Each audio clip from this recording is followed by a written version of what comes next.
வியக்க வைத்த ஒரு மனிதர். அப்போ பெரிய ரஜினி சார் ஃபேன் இல்லை. அப்போ ரஜினி சார் படம்னா விரும்பி பார்ப்பேன். அப்போல்லாம் நம்ம எல்லாம் சிவாஜி ஃபேன் தான். நான் ரஜினி சார் அன்னைக்கு பேசின ஒரு ஸ்பீச் இருக்கு பாருங்க, எக்ஸ்ட்ராடினரி ஸ்பீச். அது அவரே ஞாபகம் வச்சிருக்காருன்னு தெரியாது எனக்கு. நான் என் மனசில் செம்ம கிளாப்ஸ். அவர் என்ன பேசியிருப்பார்னு நினைக்கிறீங்க? நான் சொல்கிறேன். கன்னடத்தில் பேசினார். கன்னடத்தில் பேசும்போது சொன்னார், நான் இங்கே கண்டக்டராக அவருடைய கதையை சொன்னார். தேவர் ராஜ்குமார் என்னது அவர் என்னை கூப்பிட்டுட்டே, நீ எல்லாம் கருப்பாக இருக்க, நீ எல்லாம் நடிகனாக முடியாது, போடா வேறு ஏதாச்சும் வேலையை பாடுறன்னு துரத்தி விட்டார் என்ன அப்படின்னார். கன்னடத்தில் சொன்னார். ஆனால் என்னை கூப்பிட்டு நடிக்க வச்ச ஒரே ஆள் பாலச்சந்தர் சார் தானே அப்படின்னா. எல்லாம் அமைதியாயிட்டாங்க.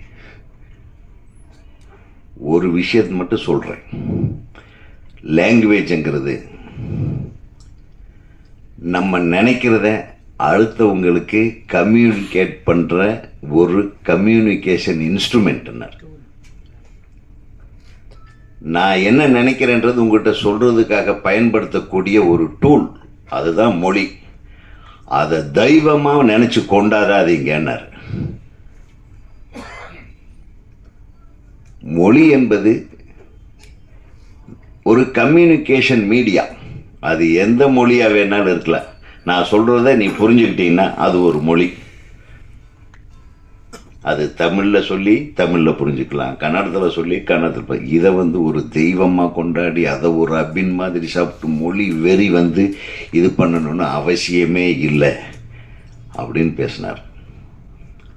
ஆக உங்களுக்கு கன்னடம் எந்த அளவுக்கு உயர்ந்ததோ அதே மாதிரி நார்த்தில் ஹிந்தி பேசுகிற மக்களுக்கு ஹிந்தி பெருசு, தமிழ்நாட்டில் தமிழ் மொழி பெருசு அப்படின்னு அழகாக பேசி எல்லாத்தையும் அமைதிப்படுத்தினார். மிகப்பெரிய விஷயமா இருந்தது.